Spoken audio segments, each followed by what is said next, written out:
ये आप without reservation चाहें तो चुनाव कराएं। अब राज्य सरकार की जो मिली भगत थी, जो उसकी एक नीति है और जो उसकी नीयत है, तो उसका पर्दाफाश हो गया। अब देखिए कैसे चिल्ला रहे हैं योगी जी, हम तो इसके लिए सुप्रीम कोर्ट भी जाएंगे,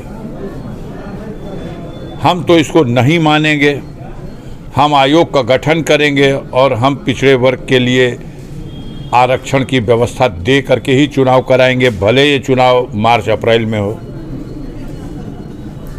अब जो बोलते हैं व्यवहार में देखिए अंतर दिखाई दे रहा कि नहीं। या तो स्टैंड करो, आधार भी मिल गया कि उच्च न्यायालय का आर्डर है, करा दो चुनाव।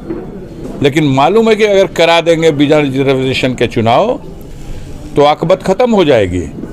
जो बैकवर्ड को धोखा दे करके उनके मत हासिल करने का एक मंसूबा इन लोगों का होता है, उस पर से पर्दा हट जाएगा।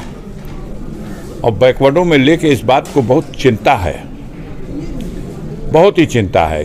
किसी राजनीतिक दल की बात मैं नहीं कर रहा हूं, सभी चिंतित हैं, शैक्षणिक रूप से, सामाजिक रूप से, आर्थिक रूप से। बहुत पहले इस सवाल को लेकर के राजनीतिक रिजर्वेशन के लिए हमारे देश में बहस हो चुकी है। संविधान में जो व्यवस्था है उस व्यवस्था के अनुरूप आयोग बन चुका है। मंडल कमीशन एक आयोग ही था और उसी मंडल कमीशन की सिफारिशें जब माननीय वीपी सिंह साहब देश के प्रधानमंत्री थे तो उस कार्यकाल में उन्होंने 27% रिजर्वेशन ओबीसी के लिए व्यवस्था दे दी थी। अब देखना यही है कि इनकी कथनी और करनी में क्या अंतर है, इससे पर्दा हट चुका है।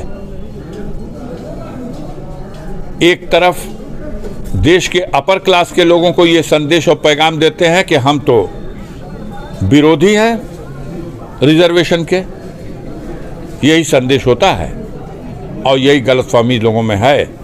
तो अगर आप विरोधी हैं तो फिर क्यों सुप्रीम कोर्ट जाएंगे? अब तो आपको हाईकोर्ट का आदेश मिल चुका है, आप चुनाव कराइए इसी पे। हाईकोर्ट ने डायरेक्शन दिया है कि आप बिना रिजर्वेशन के चुनाव करा दीजिए।